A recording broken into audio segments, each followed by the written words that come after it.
to Mona.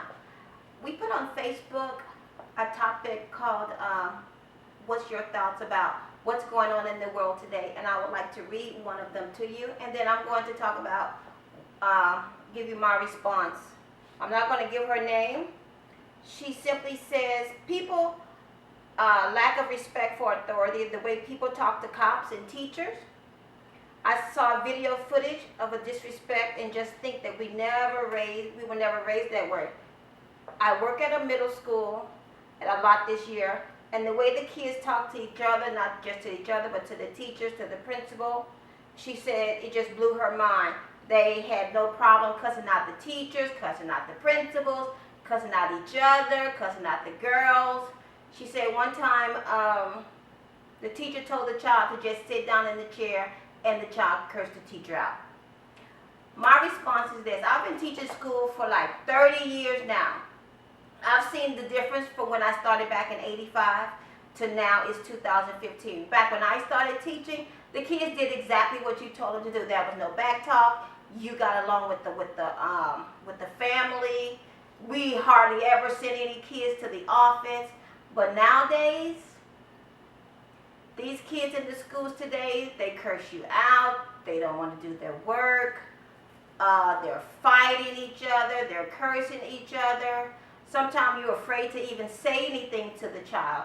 And then when you do say something to the child and the child may not like it, they may go home and tell the parent. Then you have to deal with the parent, especially if it's a belligerent or very angry parent. And so nowadays, some teachers, they just don't say anything to the children because they are afraid of what may happen with the children's parents. Like I say, I've been teaching school for over 30 years, and it's kind of hard, but this last year of my year, it was my hardest year. But I also learned something that year, this past year, is that one thing you have to do with these children is that you have to show them that you care. If you show the children that you care, you can get them to do basically whatever you want them to do. But we are not the parent, we are the teacher. I think that in order to raise a child, it starts at home. It does not start at school. We are just there to teach your children and to lead them down the right road. But the majority of the responsibility, it falls on the parent. It's a hard job to be a parent. I'm a parent of an 8-year-old. And it's a very hard job. You have to do what you need to do with your children at home. Talk to them. They have to have consequences for their actions. They just cannot say what they want to say to you. They cannot back talk you. Children think that back talking to the teacher, oh, I do that to my mom and my dad, but I'm not your mom and your dad. You're going to have respect for me as a person and as your teacher. So parents, you need to start at home, disciplining your children at home. It's easy to just let them go and do whatever they want to do. They cannot do that. Children like structure. I'm going to say it again. They like structure. Bedtime, bath time, dinner, reading to your child before your child goes to bed. These are things that we need to do as parents. And I think that if we do these things as parents, we will see a whole new child when it's time for them to come to school. But if you just allow your child or your children to just run amok at home, and then they come to school, and we have to discipline them at school, and then they go home and they tell you, and then you come into the school, just handle it at home. Teach your children the way they're supposed to have respect for authority. No back talking to you or to any other adult. These are simple things that you can do at home. I wrote a book called How to Raise a God-Fearing Child in a Secular World. Plug. Any of you out there that know a publisher that can help me get this book published, please email me. But this has to stop. Like I say, I've been teaching school for over 30-something years, and it's getting worse and worse and worse because parents, you're not parenting your children. If you need to go and take parenting classes, they have those out there for you. There's a variety of things that you can use to help you raise your children the right way.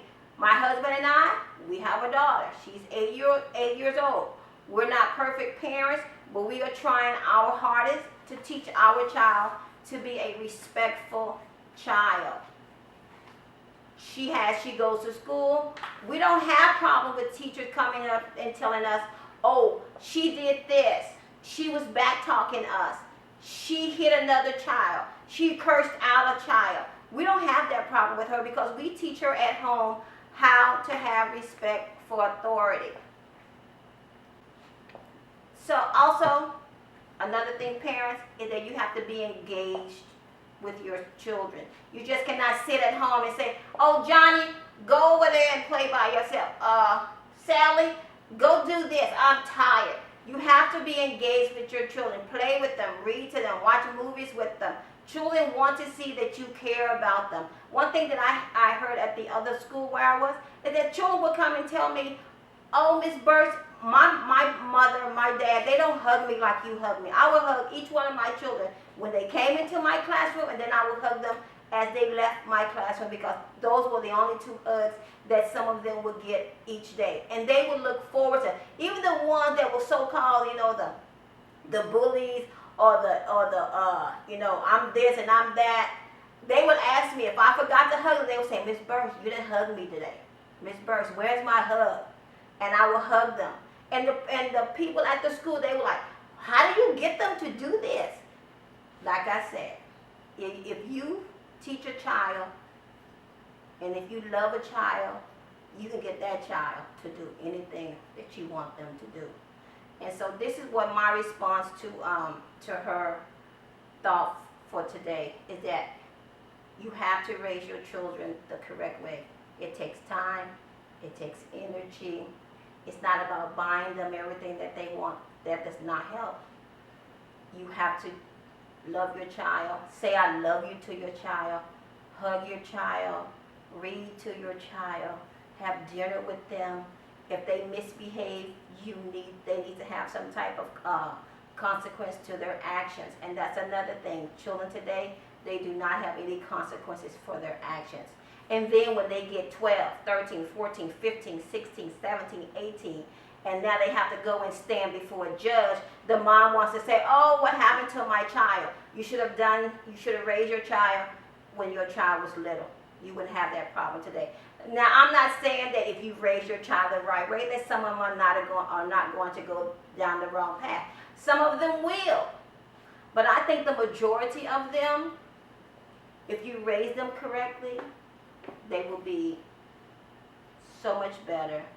They're going to be successful in life, and you will be proud of your child. And that is my response to her question. And then we had another killing black people. It was just black men, but now we're saying that it's just black people. And I got a response from a friend of mine, and she said, how can you say that cops are killing black people?